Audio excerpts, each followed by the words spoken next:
Alhamdulillah rabbil alamin wassalatu wassalamu ala asyrofil anbiya'i wal mursalin wa ala alihi wa sahbihi ajma'in. Qala Allah fil Qur'an a'udzu billahi as-sami'il 'alim minasy syaithanir rajim. Bismillahirrahmanirrahim. Al-akhillau yawma idzin ba'duhum li ba'din 'aduwwun illal muttaqin. Orang-orang yang akhilla ini memiliki rasa cinta, rasa sayang satu sama lain selama di dunia, maka di akhirat mereka itu ba'duhum li ba'din aduwwun, satu sama lain akan saling bermusuhan, illal muttaqin, kecuali orang-orang yang bertakwa. Shadaqallah wa shadaqa rasuluhu wa ba'du. Bapak-bapak, ibu-ibu, saudara-saudara, ini pengajian gitu. Yang saya tahu pengajian arisan keluarga gitu. Jadi nggak kebayang ketemu sama Pak Rahim juga di sini gitu. Alhamdulillah pada kesempatan hari ini saya ingin menyampaikan satu topik materi ukhuwah Islamiyah. Pertama dari ayat surat Zukhruf yang saya bacakan tadi, bahwa berbagai teori tentang perekat atau membangun ukhuwah itu bisa saja disampaikan oleh banyak orang. Dan Al-Quran pun sebenarnya sudah mengabarkan teori-teori perekat ukhuwah Islamiyah atau ukhuwah persaudaraan di antara kita. Tapi ternyata teori yang paling original menurut Allah Subhanahu wa Ta'ala, dan itu memang kita harus laksanakan, adalah menjadikan ketakwaan sebagai syarat perekat ukhuwah. Karena kalau tidak, ukhuwah itu bisa merenggang. Nah ini kalau tadi saya tanya ini pengajian kita sosa gitu. Ya ini selama kita masih kerja saja. Nanti kalau sudah pensiun, banyak pensiunan. Baik. Kalau kemudian sudah satu sama lain jauh, nah kan itulah dia. Maksud saya tetap ada sebab yang bisa membuat kita tidak bisa berlanggeng gitu. Tapi ada sesuatu yang mau meninggal pun dia, jangankan jauh, meninggal pun dia tidak akan membuat kita terputus. Bahkan bukan cuma sekedar terputus bahwa dia sudah meninggal, kita ingat dia, bukan cuma saling mengingat saja atau mengingat. Karena kalaupun saya mengingat saudara saya yang sudah meninggal dunia, maka yang meninggal belum tentu ingat kepada saya, atau saya tidak tahu bagaimana cerita dia. Makanya kalau dalam teori Islam cuma satu sebab yang bisa membuat hubungan persaudaraan itu akan langgeng, dunia akhirat. Kemudian apa istilahnya dia, saudaranya itu kemudian masuk neraka, orang-orang yang masuk surga ini nggak bisa tenang gitu. Bahkan Allah tanya sama mereka, apa yang membuat kalian tidak tenang? Kami mendengar saudara kami masuk dalam neraka, ya Allah. Bagaimana kami bisa tenang tinggal di sini? Jadi apa mau kalian? Berikanlah kemudahan agar dia cepat bersama kami kumpul di sini. Nah, ini salah satu indahnya bersaudara karena Allah. Ya, maka akhirnya Allah pun memasukkan mereka ke surga bukan karena hebatnya amal soleh mereka masing-masing, bukan karena sudah selesainya azab bagi si yang di dalam neraka, tapi karena ada hubungan persaudaraan yang dibangun di atas dasar ketakwaan kepada Allah Subhanahu wa Ta'ala. Itu dia. Jadi ikatan alumni namanya, iya boleh. Ikatan ini namanya, iya bisa. Tapi kalau kemudian apapun ikatan yang dibangun di muka bumi itu bisa bercerai di akhirat. Bahkan ikatan keluarga sekalipun bisa sampai pada saling bermusuhan. Itu nggak usah cerita di akhirat, di dunia saja pun. Padahal ayat yang saya baca tadi bicara akhirat itu. Al-yawma idzin bermakna yaumul akhirah, yaumul qiyamah. Ya. Bahwa hari ini maksudnya apa? Hari kiamat. Ba'duhum li ba'din aduwwun. Mereka itu tidak ada satu pun rasa cinta lagi, sudah berperang satu sama lain. Jadi permusuhan mereka ujungnya apa? Dengan satu target bahwa saudaranya itu harus masuk neraka. Nah, kalau targetnya saudaranya harus masuk neraka, suka tidak suka, mau tidak mau, kita tidak boleh berada di satu posisi yang aduwwun, bermusuhan atau memiliki musuh di sana. Hubungan kerja bisa rusak itu. Sekarang bahkan mohon maaf saya, hubungan ini yang namanya pengajian kita ini, yang saya tanya tadi, mungkin kalau udah pensiun, alhamdulillah pensiun banyak di sini kan begitu kan. Bukan tidak mungkin, nggak usah pun ini. Kita sholatnya satu masjid, safnya sama-sama, imamnya satu sama, mihrabnya sama, tapi hati kita tidak sama. Karena akhwah atau ukhuwah Islamiyah itu dia lebih kepada bicara ta'liful qulub, ikatan hati. Bukan sekedar ikatan persaudaraan fisik, adanya ikatan-ikatan organisasi dan sebagainya, tapi lebih kepada hatinya. Kalau sudah bicara hatinya, maka persaudaraan ini tidak dibangun karena sebab harta, tidak dibangun karena sebab jabatan, tidak dibangun karena sebab lingkungan, tidak dibangun karena sebab wilayah teritori, tidak dibangun karena sebab kita punya ayah, emak yang sama, tidak dibangun karena kita sekampung, tidak dibangun kalau orang tua dulu dari saya kan saya generasi kesekian, paling generasi kedua, ketiga. Kakek saya dari India, tidak dibangun karena sebab sekapal. Nah, istilah kami ada saudara sekapal itu. Ya, jadi itu saudara kita juga. Saudara kayak mana? Saya bilang satu kapal. Nah, rupanya waktu pindah dari India itu naik kapal yang sama. Jadi dibangun atau tidak dibangun di atas dasar itu, tapi dibangun di atas dasar hati yang ada takwa di sana.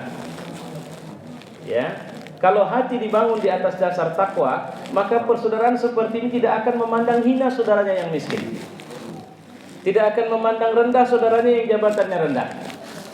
Tidak akan memandang atau bahkan terus akan mendoakan saudaranya selemah, separah, sekurang ajar apapun saudaranya. Karena itu datang dari takwa. Takwa itu apa? Takwa itu juga bersumber dari satu sumber yang bersih, yaitu tauhid, menuhankan Allah Subhanahu wa taala. Nah jemaah, pada kesempatan hari ini kita akan melihat apa yang menjadi catatan takwa atau bersaudara menurut pandangan Imam Hasan Al-Banna. Ukhuwah Al-Islamiyah adalah ini dia, ikatan hati dan jiwa yang satu sama lain diikat lagi dengan satu ikatan besar namanya akidah.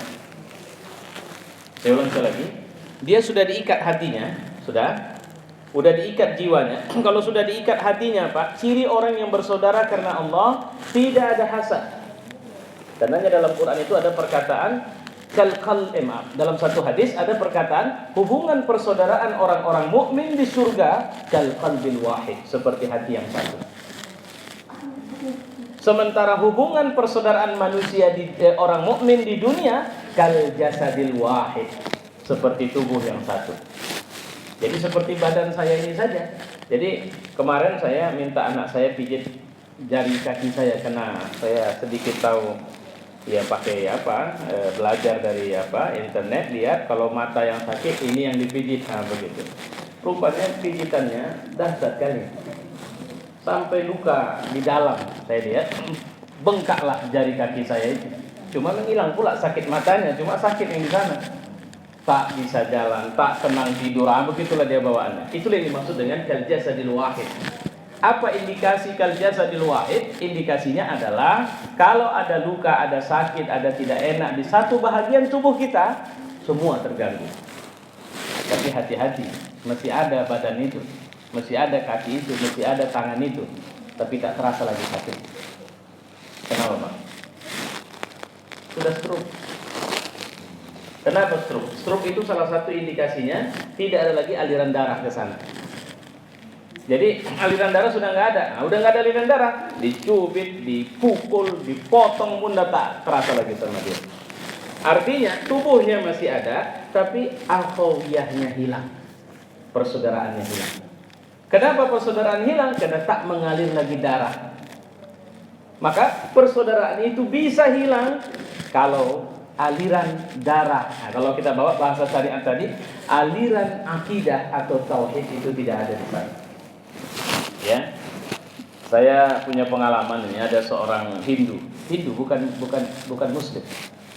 Dua bersaudara, kakak dan adik. Si kakak sayangnya luar biasa sama adiknya, tapi si kakak durhakanya luar biasa sama emaknya. Sampai-sampai kalimatnya yang paling saya ingat itu adalah, kau hitung berapa susu yang kau kasih samaku, ku bayar. Kau bayangkan itu anak ngomong sama emak seperti itu. Kalau kau nyusuin aku, kau hitung biayanya berapa, ku bayar itu. Bayar, jangan kau pikir aku senang kali beromahkan kau. Itu kata si kakak. Saya singkat cerita, sampailah kemudian si kakak itu mengajak dan membujuk adiknya untuk ikut sama-sama pindah ke Jakarta sama dia, karena dia sedang hidup senang di sana. Tapi dengan izin Allah si adik tidak mau, karena kalau aku ikut sama saja mak tinggal sendirian. Biarlah aku di sini, walaupun aku tidak bisa sekaya kakak, tapi aku bisa rawat mak di sini. Yang terjadi kemudian kebalikannya. Si adik hidup dengan kaya raya, si kakak tidur di dapur rumah orang. Jadi kalau ya biasalah kalau kota besar, dapur pun bisa disewa orang untuk rumah. Jadi ambruk, kekayaannya ambruk, dan dia sampai pada tingkat meminta belas kasihan adiknya. Saya cuma mau mengatakan, seorang anak yang lahir dari rahim orang tua yang sama sekalipun, dia bisa menjadi durhaka sama orang tuanya. Jadi artinya, apa yang terjadi sebenarnya? Putus akhawiyah, putus persaudaraan. Tapi kalau cerita tadi sebenarnya, durhaka sama orang tua, mau kafir sekalipun, Allah azab segera di muka bumi. Tidak nunggu akhirat itu. Kalau nggak percaya bapak, tes. Ya, kalau tidak percaya silahkan dites. Ya. Baik, kita kembali kemari. Jadi saya mau bilang, adanya ikatan hati. Ikatan hati inilah yang membuat tidak ada dengki. Dia itu sudah begini sama kau. Kadang-kadang setan itu tahu kali di sini. Setan itu dia tidak menganggap hebat kalau ada setan yang iblis ya. Dia tidak menganggap hebat kalau ada setan yang bisa mengganggu orang sampai orang itu berzina. Itu nggak hebat sama dia. Dia tidak merasa hebat kalau ada setan yang mengganggu orang sampai orang itu korupsi, sampai orang itu mencuri, sampai orang itu pokoknya segala kemaksiatan, kecuali kalau keluarga sampai suami istri cerai, dia hebat itu katanya. Atau kalau saudara kita ini sampai saya tidak suka sama bapak, sampai bapak benci sama saya, sampai itu iblis bilang ini mantap ini kalau ini satu. Kenapa? Karena yang dia butuhkan bukan dosanya, tapi efek dari perbuatan ini akan berakibat pada sekian banyak dosa yang lain. Ya kalau udah tetangga ngamuk sama tetangga, jangankan tetangganya, semut tetangga pindah jalan pakai rumah dia, teras dia, itu pun dipijitnya mati. Jangankan kucing, jangankan ayamnya, itu semutnya lewat pun dia marah. Ya, itu kenapa? Dan itulah yang diharapkan setan.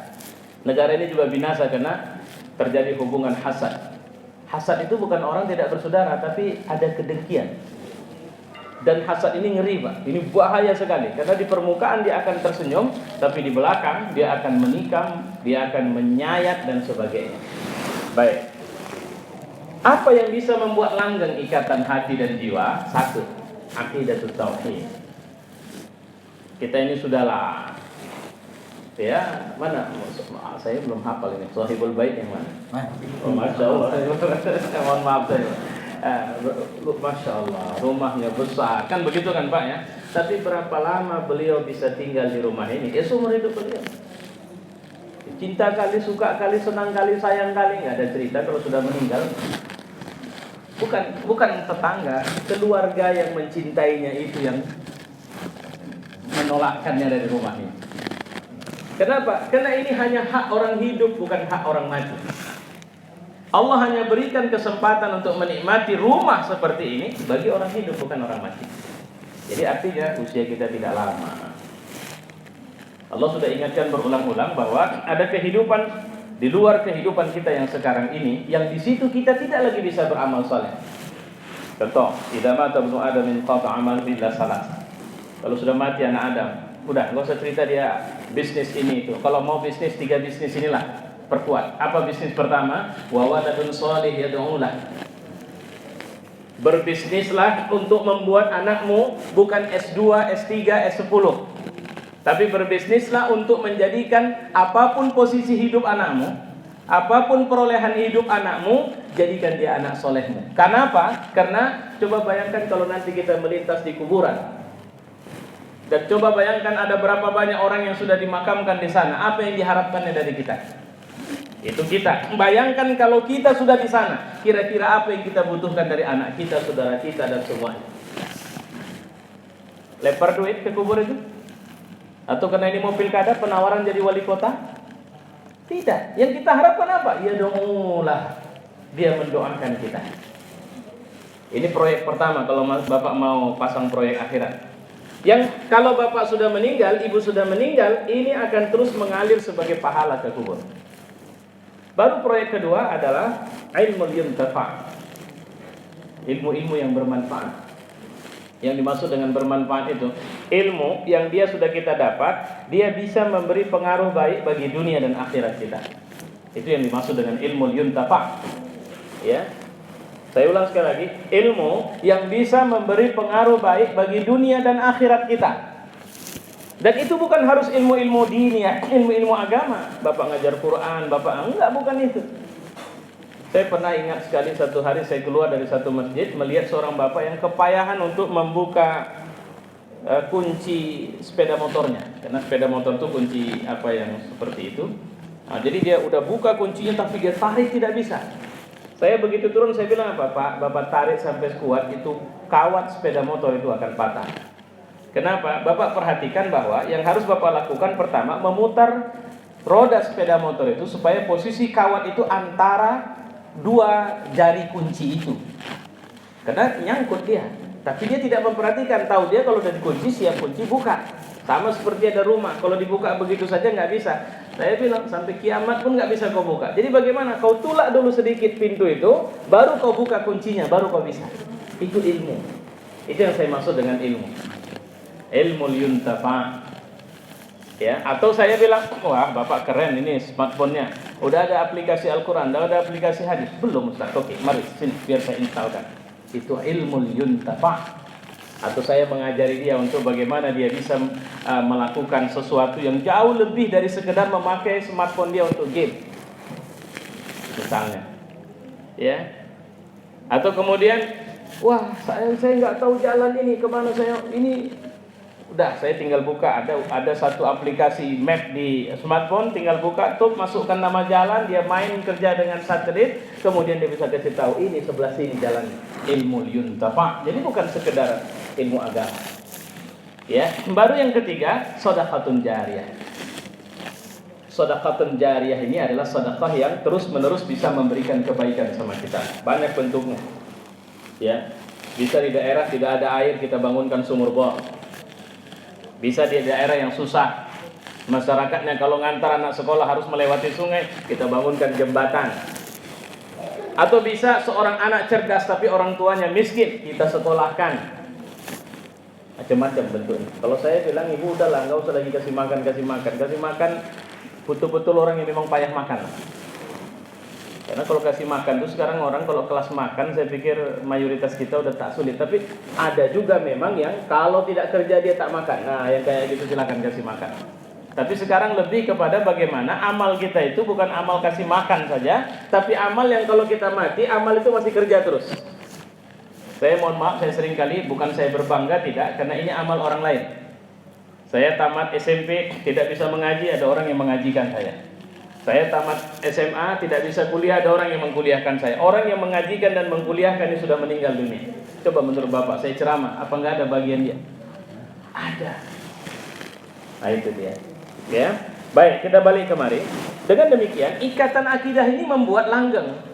Satu hari Abu Bakar Siddiq itu punya saudara miskin. Miskin kali pun saudaranya. Tiap hari dia kasih, kalau bahasa kita, beras. Tiap bulan beras. Antar beras cukup untuk makan sebulan. Sampai satu hari anaknya Aisyah radhiyallahu anha, ummul mukminin, itu dituduh selingkuh dengan Safwan. Ketika itu Aisyah terlambat pulang, dan Safwan ini punya kebiasaan kalau perang jarang ikut duluan pulang, karena dia ibarat ada acara, kerjaan dia beresin. Sehingga kalau ada handphone ketinggalan apa semua, itulah yang dipulang-pulangkannya.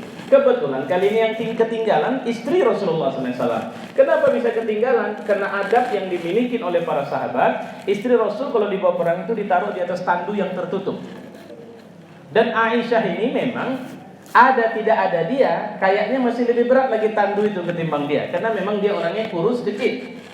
Sehingga diangkat pun tandu itu tidak terasa. Dan adab rasa malu para sahabat, mereka tidak berani bertanya. Assalamualaikum ya Ummi, apa sudah di dalam? Enggak mau, enggak. Tinggal begitu udah diangkat aja. Rupanya Aisyah sedang turun. Enggak ketahuan kemana, karena ya turun mau buang air. Begitu balik, tandu sudah dibawa pulang. Nah itulah ceritanya, maka kejadian Aisyah ketinggalan. Ini habis diserang orang orang Syiah sampai sekarang ini cerita ini. Ya, maka dituduhlah Aisyah itu pelacur sama mereka. Na'udzubillah. Ya, jahatnya mereka. Nah, salah satu yang ikut menyebarkan fitnah adalah saudaranya Abu Bakar yang tiap bulan diantarinya beras. Cobalah kalau bapak punya saudara yang tiap bulan bapak bantu, terus ada masalah di rumah bapak, habis bapak dikulitinya, kira-kira masih mau bapak bantu nggak? Kelewat lah kau aku. Aku yang bantu kau makan, habis pula aku kau ceritain. Minimal kalaupun betul, harusnya kau tidak ikut dengan ceritanya. Kalau begini ceritanya, kata Abu Bakar, udah tak mau lagi aku ngasih beras sama kau. Tapi Allah negur Abu Bakar melalui ayat yang turun. Udah gak apa-apa, kasih aja beras, karena tingkah dia aku yang urus, kata Allah. Jadi artinya, dalam bersaudara, kau jangan pikirkan apa tingkah saudaramu samamu. Sekurang ajar apapun dia, jangan kau ikut kurang ajar sama dia. Kenapa? Karena kalau memang betul dia kurang ajar, Allah lebih tahu apa yang harus dibuatnya sama orang seperti itu, dunia atau akhirat. Nah, akhirat bagi orang yang kurang ajar, maaf, sampai tingkat qati'ur rahim misalnya, memutus silaturahim, apa kata Rasul? Wallah. Yang ngomong ini bukan Abdul Latif Khan, tapi yang ngomong ini Rasulullah. Wallah, wallah, wallah. Nabi bilang 3 kali, la yadkhulul jannah qati'ur rahim. Orang yang memutuskannya tidak akan bisa masuk surga. Apapun. Jadi kalau udah begitu, Nabi tidak bicara. Kalau dia begini ya Rasul kok enggak ada. Nabi cuma tutup dengan kalimat la yadkhulul jannah, tidak masuk surga itu. Dalam hadis lain Nabi bilang, walaupun surga itu bisa dicium baunya dari 500 tahun perjalanan, dia tidak bisa mencium baunya. Jadi artinya dia disterilkan dari area paling minimal 500 tahun perjalanan ke arah surga. Na'udzubillah min dzalik. Baik, kita ke cerita ini lagi. Apa yang menjadi hakikat dari ukhuwah? Pertama, dia merupakan nikmat. Wa'tasimu bihablillahi jami'an wa la tafarraqu. Wadhkuru ni'matallah. Ingatlah nikmat Allah. Nah, kalau begitu, apa yang buat saya alhamdulillah dengan Pak Rahim misalnya punya hubungan hati yang baik, saudara yang baik, itu bukan hebatnya kami membangun ukhuwah, itu nikmat dari Allah. Karena ada orang yang luar biasa bagusnya kesolehannya, tapi Allah tidak kasih nikmat itu. Artinya apa?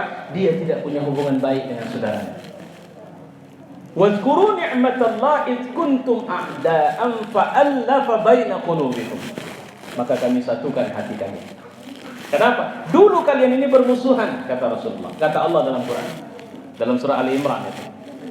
Tapi fa'alafa, makanya walau anfaqta ma fil ardi jami'an, kalau saya tidak khilaf, walaupun kau menginfakkan seluruh apa yang ada di muka bumi ini seluruhnya, kau tidak bisa membeli nikmat ukhuwah ini. Maka itu kedatangan Bapak Ibu ke majelis rumah ini tadi, itu setan ngamuk kali itu. Ini kalau kita rangkum hadis ini ya, marah besar ya. Walaupun Bapak kemari datang cuma sekedar rindu, walaupun Bapak datang kemari cuma sekedar ngantar titipan, walaupun Bapak datang kemari cuma sekedar sebenarnya nggak niat, tapi kebetulan lagi sampai kemari Bapak singgah. Walaupun setan geram kan. Kenapa? Perjalanan seseorang menemui saudaranya karena Allah, maka Allah akan memberikan kepadanya. Ini Bapak Ibu, Pak Ansari tuan rumah, Masya Allah, hitung berapa yang datang kemari, itu kali 1000 berkat. Ini berapa? Ibu-ibu ada berapa orang? Bapak-bapak ada berapa orang? Itu kalikan 1000. Dan jangan lupa, apa yang dimaksud dengan berkah?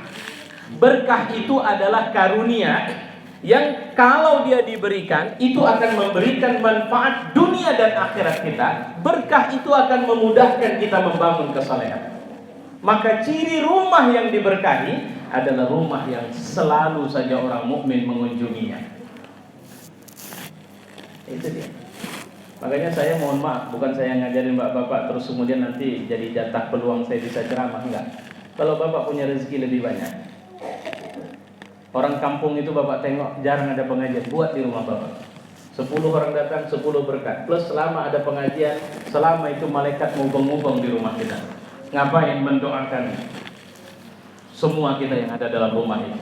Coba bayangkan, sekarang susah kali ngajak malaikat masuk rumah. Maka caranya, buat majelis ilmu, buat majelis ta'lim, buat majelis zikir, buat majelis tilawatul Quran. Hingga suasana rumah itu ada cahaya yang bisa keluar dari rumah ini di hadapan Allah Subhanahu wa taala. Berapalah duit? Kalau cuma cerita duitnya. Ya, Allah akan kasih lebih sama kita. Ya, nah itu yang artinya apa? Daripada rumah kita tertutup saja selalu tidak ada. Ya Allah, sedih sekali. Allah kasih rezeki tapi tidak memberi dampak kepada akhirat. Rezeki kita banyak tapi tersimpan saja untuk jaga-jaga. Ustaz, jaga apa? Mati nggak bisa dijaga pakai duit. Kalau sudah datang saatnya mati, apa bisa duit itu mencegah kematian? Apa bisa jabatan mencegah kematian? Saya ingat terakhir kalau pejabat di Indonesia ini wali kota Aceh, Banda Aceh. Baru berapa lama? Baru sebentar meninggal. Yang belum kita jumpa presiden jabat jadi presiden meninggal di Indonesia. Nah, tapi ada yang dicopot dari jabatannya ada. Ya, jadi artinya apa? Ada anggota dewan. Nah, baru kemarin ada seorang ustaz anggota dewan luar biasa itu orangnya meninggal. Dan itu meninggalnya unik itu. Setengah jam sebelum meninggal dia entah ngomong sama siapa. Udah siap saya sekarang. Nah, itu kalimatnya unik. Ya, memang saya kenal anggota DPR RI itu. Makmur Hasanuddin. Ya, baik. Jadi dia nikmat Allah. Kedua, dia perumpamaan tali tasbih. Ini disebut dalam surat 43-67. Bahwa tali tasbih itu ketika dia berhubungan satu sama lain. Nah, ini ilmu ibu. Ibu lihat saya. Ini saya angkat jari saya nih, lihat. Ibu kalau berzikir pakai jari kayak mana? Begini aja. Berapa kali? Ini satu ini berapa? 3. Enggak, ini sampai berapa ini? 14. Salah Pak. Sekarang satu jari ini bisa 33. Ya, ini saya kasih, ini ilmu kan bisa sampai meninggal saya ibu nanti kalau udah melakukannya dapat saya setoran apa halanya. Dengar, lihat. Ini dari bawah. 1, 2, 3, 4. Semua buku jari kita ini kan 4 kan? Baik. Nanti setelah sampai 4 turun 5, 6, 7. Oke? 7 kali 4 berapa? 28. 29, 30, 31. 32, 33. Nabi SAW memulai seperti ini. Ya, saya ulang sekali lagi. Ini jari kita, ibu balik dari bawah. Subhanallah, Subhanallah, Subhanallah, Subhanallah. 4 kan? Turun. Subhanallah, Subhanallah, Subhanallah. Satu jari ini berapa tadi? 7. Ini kan 4 jari 4 bukunya kan? Jadi kali 4, 28. Subhanallah, Subhanallah, Subhanallah, Subhanallah, Subhanallah. Selesai 33. Sudah? Kalau selama ini kan 3 kita ambil kan? Nah, masing-masing dia. Jadi sekarang satu jari dapat 33. Dan itu sunnah Rasulullah SAW. Ya. Jadi ukhuwah Islamiyah seperti hitungan tasbih. Saya ulang sekali lagi. Makin kalau saya alhamdulillah saudara-saudara sekarang yang hidup 9 orang. Istri saya sebenarnya 9 bersaudara atau 10 dengan yang meninggal, saya juga 10 dengan yang meninggal. Ternyata kalau kita membangun dari sisi akhawiyah takwa, makin banyak saudara kita, makin nikmat hidup di jalan Allah itu. Selama kita orang-orang yang bertakwa. Kenapa? Seperti hubungan tasbih. Gitu dia.